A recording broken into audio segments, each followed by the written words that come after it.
Welcome back sa aking YouTube channel. Para sa mga first time mo pa manood, please click mo na yung Jeremy's TV Manila. Anyway guys, wala naman ito, libre lang, tulong mo na lang din sa kapwa mo. Alright, thank you very much po. So topic natin po today's video, open letter ni BP Sara, pangliis lang sa issue sa pagpunta niya sa Germany. Yan guys, yan ang mainit na pinag-uusapan. Ilang araw na guys, hindi lang natin na nadidiscuss. Kung maalala nyo nung bagyong Karina, di ba? Lumabas yung picture nitong si BP Sara. Di ba? Kung saan nakita siyang paalis ng bansa. Sa kasagsagan guys ng bagyo, di ba? So, marami nagsasabi baka nanood siya ng concert. Dahil nagkataon, meron pala talagang concert. Itong si Taylor Swift doon sa Germany, yung petsang yon. So, dahil dyan, siyempre, marami ang bumatikos. Kasi nga naman, di ba, pangalawang pinakamataas na pangulo ka. Sa kasagsagan ng bagyo, nawala ka. Sumibat ka, di ba? Nauna pa siyang lumabas ng Philippine Area for Responsibility kaysa kay Karina. Inunahan pa niya, guys. Di ba? So, inulan siya ng batikos.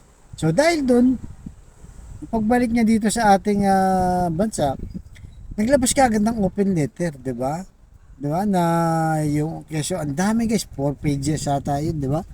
Ang dami na kung saan na yung nanganganib daw ang buhay nila. Di ba? Yung pamilya niya kasi nakuha na ng CCTV. Public naman yun, di ba? Airport naman yun, di ba? At ito nga si PNP Chief Marbil, di ba? Binakbakan niya ng gusto dahil nga sa pagbawas ng kanyang mga security, di ba? So kung maalala niyo ito, nasa 443. Guys, kung hindi tayo nagkakamali, ganun karami ang kanyang security. Tapos yun na nga, naging issue yan dati guys, kasi nga pinakamarami siya. Pinakamarami siyang security. At ayun pala, ginagastosan niyan guys ng 25 million ng ating gobyerno. Dahil lang dun sa security, siyempre yung pasahod, yung mga gasolina, siyempre pagka umalis yan, sa dami niyan, di ba guys? Sa dami niya, kakain lahat yan, magche-check-in sa hotel lahat yan. Ang dami. Di ba? Ngayon, binawasan nga ng 75, yun, nag-iingay na guys, dahil nga daw binawasan. So, kung binawasan yung 443 ng 75, nasa 300 plus pa rin, napakarami pa rin na kanyang security. Actually guys, wala naman siyang banta sa kanyang buhay. Wala naman sinasabi yung ating kapulisan. Siyempre, ang kapulisan dapat ang unang nagsasabi na may banta sa isang opisyal ng gobyerno. Kung tutuusin guys, mas malaki pa nga ang banta ni Senador Risa Ontiveros kaysa kay BP Sara, di ba? Dahil nga itong si Ontiveros, nakita naman natin, malalaking tao ang binangga, di ba?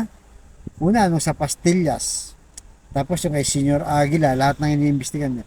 Ang pangatlo, itong si Kibuloy, di ba? Matindi itong si Kibuloy na hanggang ngayon nagtatago pa rin. Binangga niya, di ba? Maraming followers, may influensya.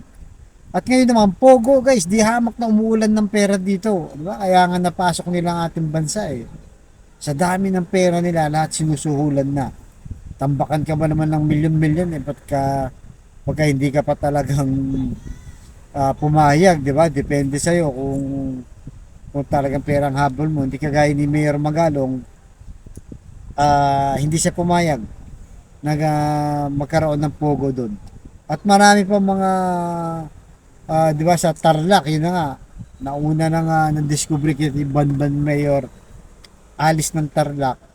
Tapos sa Porac naman ng Pampanga.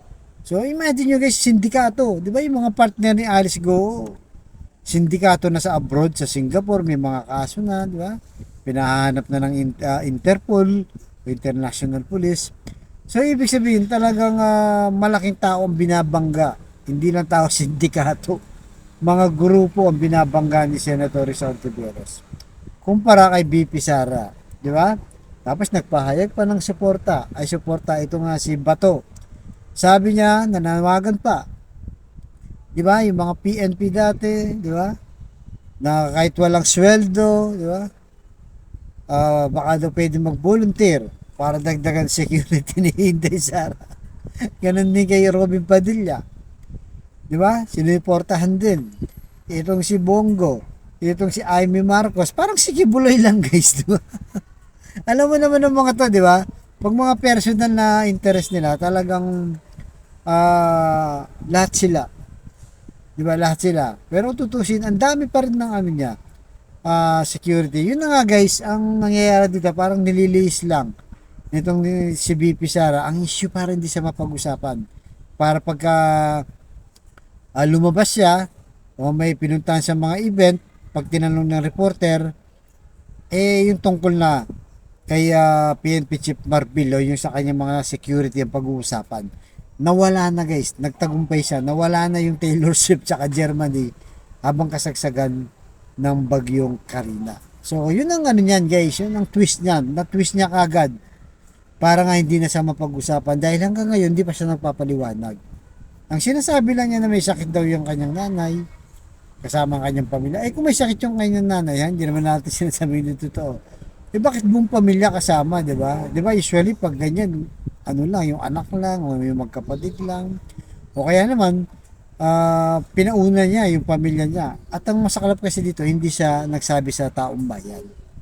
Di ba? Ngayon, nagre-reklamo siya na parang delikado daw ang buhay. Public servant kayo, di ba? Pangalawang pinakamataas ka ng Pangulo. Naispatan ka sa airport. At parang nagtatago pa nga siya, di ba? Naka-hoodie siya. Naka-face mask, di ba? So parang ayaw niya magpakilala ka. So nakasilip siya ng camera. Kaya yun, nabulgas ang nangyari siya. Na sa hanggang ngayon, wala pa rin siyang paliwanag. Parang personal lang sinasabi niya. Ito yung sinasabi nga ni ano, di ba? Ni Juan Luna, di ba? Pumili ka, ang bayan ba o ang sarili mo? Yun yun guys eh. Yun yun. Kung mahal mo ang bayan mo, natural, kahit anong mangyari, hindi mo kailangan iwan. Pero yan, lalong umiinit ang usapan, nawala na nga itong si Taylor Swift. At yung pagpunta niya sa Germany, tagumpay itong si Inday Sara. At ngayon, nag-iingay na nga sila para ma-divert ang issue. So kaya guys, anong masasabi niyo talaga dito? Di ba?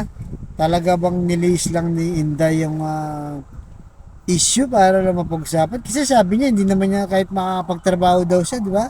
Kahit wala sang security, yun naman pala, di ba? Bakit ngayon, umiiyak siya ngayon? At mga taga-supporter nila, sila Bongo, sila Bato, Padilla, Marcos, di ba? So kung ayaw niya pa ng magkaroon ng death threat at wala naman talagang lumalabas na death threat sa kanya, huwag na siyang tumakbo ng pag nasa politika, lalo na sa national. Kasi nga talagang sa ayaw check gusto mo, magkakaroon ka ng threat kung nasa gobyerno ka. Pero sa ngayon, wala naman napapabalita guys. Diba? Itong si Bato parang gusto pang istorbohin yung mga nagsi-retire ng mga PNP. Diba? Mga sundalo na kahit na walang sweldo, walang baril. Bakit hindi niya lang hayaan yung mga retired na yan na mag-enjoy na lang sa buhay, nagsilbi na sa ating bayan. So yan guys, abangan pa natin ito, mainit pa yung balita. Mag-i-update ko kayo. Alright, thank you very much po.